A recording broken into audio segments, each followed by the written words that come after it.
Hello વિદ્યાર્થી મિત્રો, હું તમારું માનવ ક્લાસીસમાં ફરી હાર્દિક સ્વાગત કરું છું. તો આજે આપણે ધોરણ 6 નો સામાજિક વિજ્ઞાનનો ગાલા સ્વાધ્યાય પોથીનું સોલ્યુશન પહેલા પાઠનું લાવી રહ્યા છીએ. તો ફટાફટ આપણી ચેનલને લાઈક એન્ડ સબસ્ક્રાઇબ કરી દો અને તમારા ફ્રેન્ડને પણ શેર કરો, તેથી તેને ગાલા સ્વાધ્યાય પોથીના વિડીયો જડી રહે. તો પહેલા પાઠનું નામ છે પૃથ્વી પર સ્થાનોની સ્થિતિ. પહેલા એના વિકલ્પ જોઈએ આપણે. પહેલો વિકલ્પ છે તમારા શહેરમાં અજાણ્યા સ્થળે તમે કોની મદદથી જઈ શકો છો? તો કે નકશાથી. નકશો કોને શોધવા માટે ખજાનાની માર્ગદર્શિકા છે? તો કે સ્થળોને. ભારતમાં રાજ્ય કેન્દ્ર શાસિત પ્રદેશોને તેમના પાટનગરને દર્શાવતા નકશાને તમે કયા પ્રકારનો નકશો કહેશો? તો કે રાજકીય નકશો. દક્ષિણ પશ્ચિમ દિશાને કઈ દિશા કહે છે? તો કે વાયવ્ય. ભારતમાં કયા વિભાગે ભારતના નકશા માટે રૂઢ સંજ્ઞાઓનો એક સંગ્રહ નક્કી કરેલ છે? તો કે ભારતીય સંરક્ષણ વિભાગે. પછી છઠ્ઠું છે, આ શેની સંજ્ઞા તમને આપેલી છે એવું કહે છે? તો કે નદીની છે. પછી આ મંદિરની છે અને આ રેલવે લાઇનની છે. હવે 9મો વિકલ્પ છે અક્ષાંશની રેખાઓ ભૂમધ્ય રેખાની સમાંતર કઈ દિશામાં જાય છે? તો કે પશ્ચિમથી પૂર્વ. પૃથ્વી પર ઉત્તર કે દક્ષિણ તરફ આગળ વધતા અક્ષાંશના વર્તુળો કેવા થાય છે? તો કે નાના થતા જાય છે. પછી 11મા વિકલ્પમાં આવેલું છે તો કે મુખ્ય રેખાંશ કઈ રેખા પણ કહેવામાં આવે છે? તો કે ગ્રીનિચ રેખા. લગભગ 1500 વર્ષ પહેલા કયા પ્રખ્યાત ખગોળશાસ્ત્રી ઉજ્જૈનમાં રહેતા હતા? તો કે વરાહમિહિર.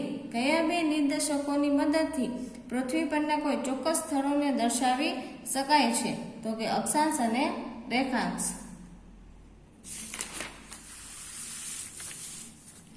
14મો વિકલ્પ છે પૃથ્વી પોતાની ધરી પર કેટલા કલાકમાં એક ચક્કર પૂરું કરે છે? તો કે 24 કલાકમાં. આંતરરાષ્ટ્રીય દિનાંતર રેખા કેટલા રેખાંશ પર છે? તો કે 180ના. જો ગ્રીનિચ રેખામાં બપોરના 12 વાગ્યાનો સમય હોય તો દરેક 15 અંશ રેખાંશ પર સ્થાનિક સમયમાં કયો ફેરફાર થાય? તો કે પૂર્વમાં 1 કલાક વધે અને પશ્ચિમમાં 1 કલાક ઘટે છે. હવે નીચે આપેલી છે ખાલી જગ્યા. તો પહેલી ખાલી જગ્યા છે વિષય આધારિત નકશા ચોક્કસ પ્રકારની ખાલી જગ્યા પ્રદાન કરે છે? તો કે માહિતી. કોઈ પણ નકશામાં ખાલી જગ્યા મુખ્ય ઘટકો હોય છે? તો કે 3. ભારતીય સર્વેક્ષણ વિભાગે ભારતના નકશા માટે ખાલી જગ્યાઓનો એક સંગ્રહ નક્કી કરેલો છે? તો કે રૂઢ સંજ્ઞાઓ. નકશા પર કોઈ સ્થાનથી સ્થિતિને નક્કી કરવા માટે ખાલી જગ્યા પદ્ધતિનો ઉપયોગ કરવામાં આવ્યો છે? તો કે નિર્દેશાઓ. પછી કોઈ પણ ધ્રુવથી ભૂમધ્ય રેખા વચ્ચેનું અંતર ખાલી જગ્યા દ્વારા માપી શકાય? તો કે અક્ષાંશ દ્વારા. હવે છઠ્ઠી ખાલી જગ્યા ભૂમધ્ય રેખાના સમાંતર પૂર્વથી પશ્ચિમ તરફ જતી રેખાને ખાલી જગ્યા કહેવામાં આવે છે? તો કે અક્ષાંશ. પછી 7મું છે પૃથ્વી પરનું સૌથી મોટું વર્તુળ ખાલી જગ્યા છે? તો કે વિષુવવૃત્ત.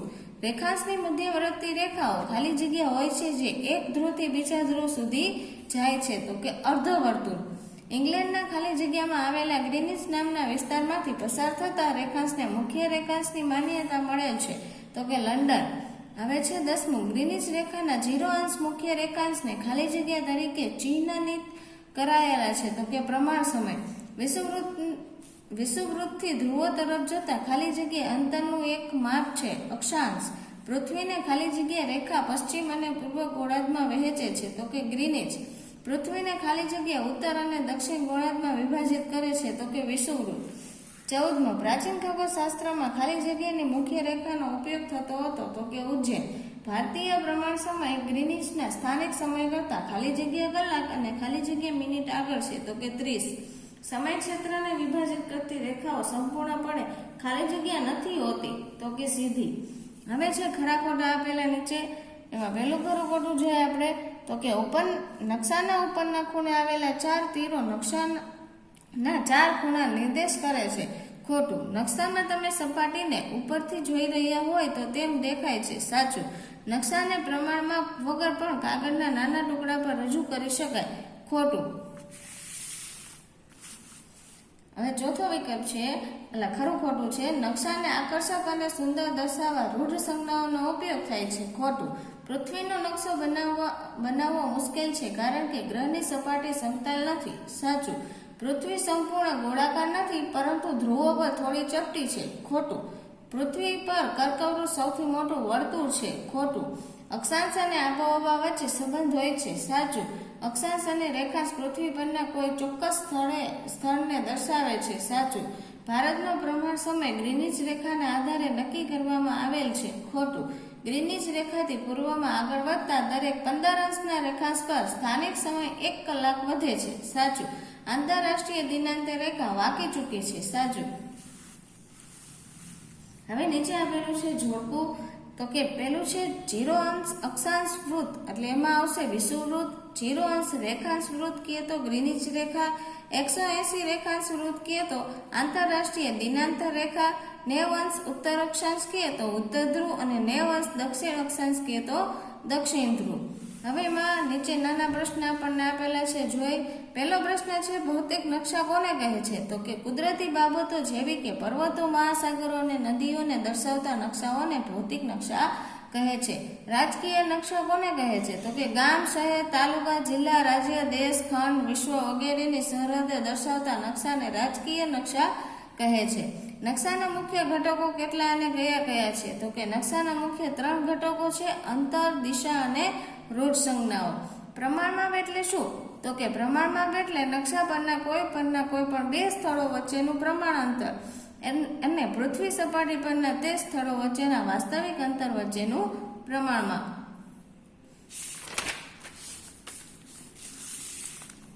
હવે 5મો પ્રશ્નમાં છે નકશામાં 4 તીરો દ્વારા દિશાઓ કઈ રીતે દર્શાવવામાં આવે છે? તો કે નકશામાં ઉપર જમણી બાજુએ 4 દિશાઓ સૂચવે છે, જેમાં ટોચ ઉપર અને ઘડિયાળના કાંટાની દિશામાં પૂર્વ, દક્ષિણ અને પશ્ચિમ દિશાઓ દર્શાવવામાં આવે છે. રૂઢ સંજ્ઞાઓ એટલે શું? તો કે નકશામાં જુદી જુદી પ્રાકૃતિક અને સાંસ્કૃતિક વિગતો દર્શાવવા માટે વિશિષ્ટ ચિહ્નો વપરાય છે. આવા ચિહ્નોને રૂઢ સંજ્ઞાઓ કહે છે. નકશામાં રૂઢ સંજ્ઞાઓનો ઉપયોગ શા માટે કરવામાં આવે છે? તો કે નકશામાં પ્રાકૃતિક, સાંસ્કૃતિક અને રાજકીય બાબતો દર્શાવવા માટે પૂરતી જગ્યા ન હોવાથી તેમજ નકશો વધુ સરળતાથી સમજાય તે માટે આ આકારોને દોરવા રૂઢ સંજ્ઞાઓનો ઉપયોગ કરવામાં આવે છે. નકશાનો મુખ્ય ઉપયોગ કયો છે? તો કે નકશાનો મુખ્ય ઉપયોગ કોઈ ક્ષેત્રનું પ્રતિનિધિત્વ કરવા, સ્થળ દર્શાવવા અને દિશા નિર્દેશ કરવા થાય છે. પૃથ્વીના ગોળાની સંકલ્પના સ્પષ્ટ કરો. તો કે પૃથ્વીનો ગોળો એટલે પૃથ્વીના આકાર જેવો ગોળાકાર ત્રિપરિમાણીય લઘુ સ્વરૂપ મોડલ જેના ઉપર સમતલ નકશાની તુલના પૃથ્વીની ભૂગોળખંડો, મહાસાગરો અને સ્થળો દર્શાવવામાં આવે છે. પછી 10મો પ્રશ્ન છે વિષુવવૃત્ત કોને કહે છે? પૃથ્વીના ઉપરના અને નીચેના સ્તરે આવેલા અંતિમ બિંદુ બંને ધ્રુવોની વચ્ચે ભૂમધ્ય રેખા આવેલ છે, જેને વિષુવવૃત્ત કહેવામાં આવે છે. અક્ષાંશ એટલે શું? તો કે પૃથ્વીના ગોળા પર કોઈ પણ બિંદુ પર એક કલ્પિત રેખા જે ભૂમધ્ય રેખાના સમાંતર પૂર્વથી પશ્ચિમ તરફ જાય છે અને પૃથ્વી આસપાસ વર્તુળ બનાવે છે તે રેખાને અક્ષાંશ કહેવાય છે. 12મો પ્રશ્ન છે મુખ્ય રેખાંશને ગ્રીનિચ રેખાથી કેમ ઓળખવામાં આવે છે? તો કે ઇંગ્લેન્ડમાં લંડનના એક વિસ્તાર ગ્રીનિચમાંથી પસાર થતા રેખાંશને ગ્રીનિચ રેખા તરીકે ઓળખવામાં આવે છે, જેને આંતરરાષ્ટ્રીય ધોરણે મુખ્ય રેખાંશ તરીકે માન્ય ગણવામાં આવે છે. મુખ્ય રેખાંશની કઈ રેખા પૃથ્વીને પશ્ચિમ અને પૂર્વ ગોળાર્ધમાં વિભાજિત કરે છે? તો કે મુખ્ય રેખાંશની ગ્રીનિચ રેખા પૃથ્વીને પશ્ચિમ ગોળાર્ધ અને પૂર્વ ગોળાર્ધમાં વિભાજિત કરે છે. 14મો પ્રશ્ન છે ગ્રીનિચ રેખા પર 12 વાગ્યાનો મધ્યાહન હોય તો 45 અંશ પૂર્વ રેખાંશ પર કેટલો સ્થાનિક સમય હશે? તો કે ગ્રીનિચ રેખા પર 12 વાગ્યાનો મધ્યાહન હોય તો 45 પૂર્વ રેખાંશ પર બપોરના કેટલા હશે? તો કે 3 વાગ્યાનો સમય હશે. 15મો પ્રશ્ન છે આંતરરાષ્ટ્રીય દિનાંતર રેખા શા માટે વાંકી ચૂકી પસાર થાય છે? તો કે આંતરરાષ્ટ્રીય દિનાંતર રેખા કેટલાક દેશોમાંથી પસાર થાય છે ત્યાં એક દિવસનું વિભાજન કરવાનું ટાળવા માટે તેને વાંકી ચૂકી પસાર કરવામાં આવે છે. હવે પ્રશ્ન નંબર 6 માં પારિભાષિક શબ્દોની સમજૂતી લખવાની છે. મધ્યવર્તી રેખા એટલે શું એ આપણે કહેવાનું છે. તો કે એક કાલ્પનિક અર્ધવર્તુળ જે પૃથ્વીની સપાટી પર ઉત્તર ધ્રુવથી દક્ષિણ ધ્રુવ સુધી જાય છે. ગ્રીનિચ રેખા તો કે ઇંગ્લેન્ડમાં લંડનના એક વિસ્તાર ગ્રીનિચમાંથી પસાર થતા રેખાંશને ગ્રીનિચ રેખા કહે છે, જેમાં આંતરરાષ્ટ્રીય પ્રમાણ સમય ચિહ્નિત કરેલ છે. સમય ક્ષેત્ર વિશ્વના નકશા પર ગ્રીનિચ રેખા 0 અંશ રેખાંશથી દર 15 અંશ રેખાંશ ઉપર પૂર્વ અને પશ્ચિમ તરફ ગ્રીનિચ મીન ટાઈમ GMT ના આધારે બનતા સમયના ક્ષેત્રો પછી છે ચોથું આંતરરાષ્ટ્રીય દિનાંતર રેખા, તો કે ગ્રીનિચ રેખાની બરાબર પાછળના ભાગે આવેલા 18 અંશ રેખાંશ પરથી રેખાને આંતરરાષ્ટ્રીય દિનાંતર રેખા કહેવામાં આવે છે. પછી છે પ્રશ્ન નંબર 7, વિધાનો પર ખરા છે કે ખોટાનું ચિહ્ન કરો અને તે એક બે વાક્યમાં લખો. હવે છે પ્રશ્ન નંબર 7માં, અક્ષાંશની તમામ સમાંતર રેખાઓની લંબાઈ એકસરખી હોય છે, તો કે ખોટું. આ વિધાન ખોટું છે કેમ કે અક્ષાંશની સમાંતર રેખાઓની લંબાઈ અલગ અલગ હોય છે. વિષુવવૃત્ત પર આવેલી ભૂમધ્ય રેખા સૌથી લાંબી સમાંતર રેખા છે, જ્યારે ઉત્તર અને દક્ષિણ ધ્રુવ તરફ જતા સમાંતર રેખાઓની લંબાઈ ઘટી જાય છે. પછી જે પ્રશ્ન નંબર 2માં, રેખાંશની રેખાઓની લંબાઈ વિષુવવૃત્ત કરતા અડધી હોય છે, તો કે ખરું. આ વિધાન સાચું છે કેમ કે રેખાંશની મધ્યવર્તી રેખાઓ અર્ધવર્તુળ હોય છે, જ્યારે વિષુવવૃત્ત એ સંપૂર્ણ વર્તુળ છે.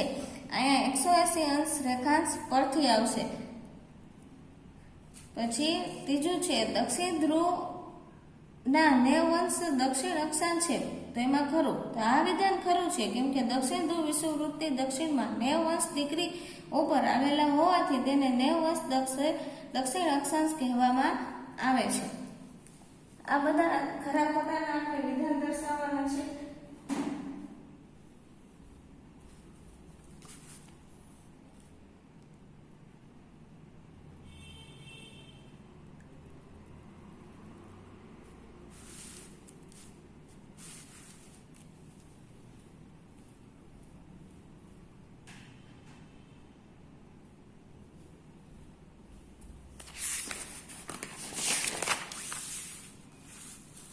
પછી છે ચોથું, વિષુવવૃત્ત રેખા એક અક્ષાંશ વૃત્ત પર છે, તો કે ખરું. આ વિધાન સાચું છે કેમ કે વિષુવવૃત્ત એક અક્ષાંશ વૃત્ત છે, જોઈ ભૂમધ્ય રેખાના નામથી ઓળખાય છે અને 0 અક્ષાંશ પર આવેલા છે. પછી નીચે તમને તફાવત આપેલો છે સ્થાનિક સમય અને પ્રમાણ સમય. એમાં પહેલું છે સ્થાનિક સમય જે તે સ્થળ પર સૂર્યની સ્થિતિ પર આધારિત હોય છે, આથી રેખાસ્રોત સાથે તે બદલાય છે. પહેલું, પ્રમાણ માપ એ કોઈ પણ દેશ કે ક્ષેત્રના મધ્યમાંથી પસાર થતા રેખાસ્રોતના આધારે નક્કી થાય છે, આથી તે દેશોમાં સુસંગતતા માટે સમાન હોય છે. પછી બીજું છે પૃથ્વી દર કલાકે 15 અંશ રેખાસ્રોત ખસે છે, આથી અલગ અલગ સ્થાનો પર સ્થાનિક સમય હોય છે. પછી બીજું, કોઈ પણ દેશ કે ક્ષેત્રના પ્રમાણ સમયની રેખાસ્રુતિ મધ્ય રેખાને પૂર્વ તરફ દર 15 અંશ રેખાસ્રુતે સમય 1 કલાક વધે છે અને પશ્ચિમ તરફ 15 અંશે રેખાસ્રુતને 1 કલાક ઘટે છે. હવે બીજો પ્રશ્ન નીચે તમને આપેલો છે, આપણને નકશાના રૂટ સંજ્ઞાઓ અને રંગોની જરૂર શા માટે હોય છે? તો કે રૂટ સંજ્ઞાના મદદથી નકશામાં ઇમારતો, સડકો, રેલમાર્ગ, નદી, તળાવ, જંગલ જેવી પ્રાકૃતિક અને સાંસ્કૃતિક વિગતો સરળતાથી દર્શાવી શકાય છે. રૂટ સંજ્ઞાઓના ઉપયોગ દ્વારા નકશો સરળતાથી દોરી શકાય છે. રૂટ સંજ્ઞાઓ દ્વારા નકશામાં ઓછી જગ્યામાં ઘણી બધી જાણકારી આપી શકાય છે. નકશામાં રંગ દ્વારા અલગ અલગ વિશેષતાઓ દર્શાવી શકાય છે, જેમ કે પર્વતો, મેદાનો, ઉચ્ચ પ્રદેશો, નદીઓ, મહાસાગરો જેવા પૃથ્વીના પ્રાકૃતિક ભૂમિ સ્વરૂપો, રાજકીય સીમાઓ જેવી વિગતો અલગ રીતે દર્શાવવામાં રંગ ઉપયોગી થાય છે. ઉદાહરણ તરીકે વાદળી રંગ પાણી માટે, લીલો રંગ જંગલ માટે વગેરે. નીચે પ્રશ્ન નંબર 3 છે, નકશો કઈ રીતે ઉપયોગી છે? આપણે 3 મુદ્દા આપવાના છે. પહેલું છે, નકશા દ્વારા પૃથ્વીના જુદા જુદા ભાગોની ભૌગોલિક માહિતી ખૂબ સરળતાથી મળી રહે છે. પછી પૃથ્વી કોઈ એક ખંડ, દેશ, રાજ્ય, જિલ્લો, તાલુકો કે ગામનો અભ્યાસ કરવા માટે નકશો ખૂબ ઉપયોગી છે. હવે ત્રીજું પોઈન્ટ આ બાજુ આપેલું છે, જીપીએસસી ના મદદથી કોઈ પણ સ્થળે પહોંચવા માટે નકશાનો ઉપયોગ થાય છે. એનો ફૂલ ફોર્મ અંગ્રેજીમાં અહીંયા આપેલું છે, જો તમને પ્રશ્નમાં પણ પૂછે તો તમે લખી શકો.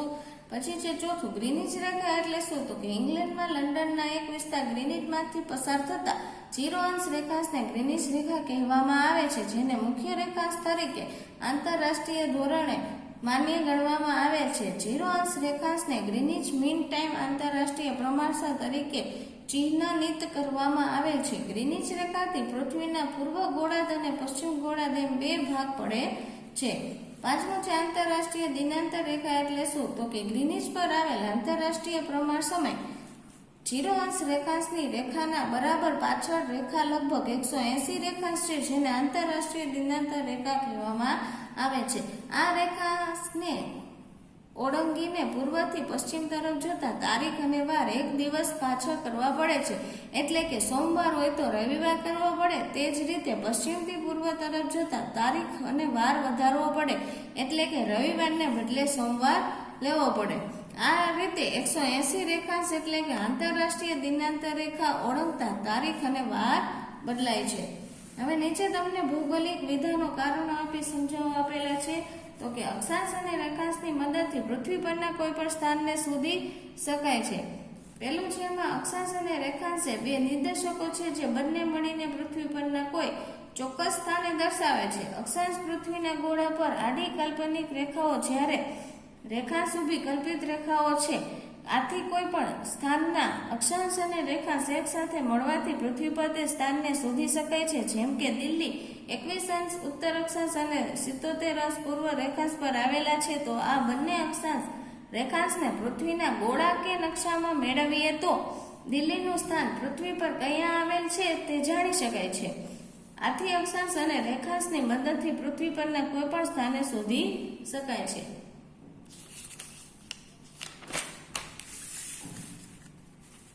બીજું છે આંતરરાષ્ટ્રીય દિનાંતર રેખા વાકી ઝૂકી છે. જો આ આંતરરાષ્ટ્રીય દિનાંતર રેખા તમને દોરીને પણ અહીંયા સમજાવેલી છે, તો તમે જોઈને કરી શકો છો. એમાં પહેલા લખેલું છે 180 રેખાંશ ઉપર આંતરરાષ્ટ્રીય દિનાંતર રેખા આવેલી છે, જે કેટલાક દેશો અને પેસિફિક મહાસાગરોમાં આવેલા ટાપુઓથી પસાર થાય છે. જો આંતરરાષ્ટ્રીય દિનાંતર રેખા સીધી રાખવામાં આવે તો દેશો અને ટાપુઓની જમીન પરથી પસાર થાય. તેથી એક ટાપુ કે દેશ પર એક જ દિવસે બે વાર બે તારીખ ભેગી થઈ જાય અને આંતરરાષ્ટ્રીય રેખાના માર્ગમાં આવતા દેશો ટાપુઓની જમીનને બાજુ પર રાખીને સમુદ્ર તરફ પાડવામાં આવે છે. આંતરરાષ્ટ્રીય દિનાંતર રેખા વાકી ચૂકી છે.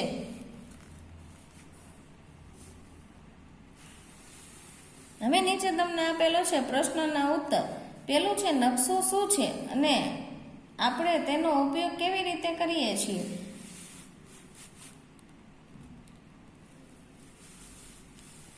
હવે છે પેલું, નકશો એ કોઈ પણ વિસ્તારનું પ્રતિઆરંભ નિરૂપણ અથવા મિત્ર છે. તે પૃથ્વીની સપાટી અથવા તેના કોઈ એક ભાગનું સપાટ કાગળ પરનું આલેખન છે. નકશામાં તમે માટીના ઉપયોગથી જોઈ રહ્યા છો હોય તેમ દેખાય છે. આપણે એનો ઉપયોગ કેવી રીતે કરીએ છીએ તે નીચે મુજબ છે. પહેલું છે નકશા દ્વારા પૃથ્વીના જુદા જુદા ભાગો કે સ્થળોની ભૌગોલિક માહિતી અને સ્થાન સરળતાથી જાણવા માટે નકશાનો ઉપયોગ થાય છે.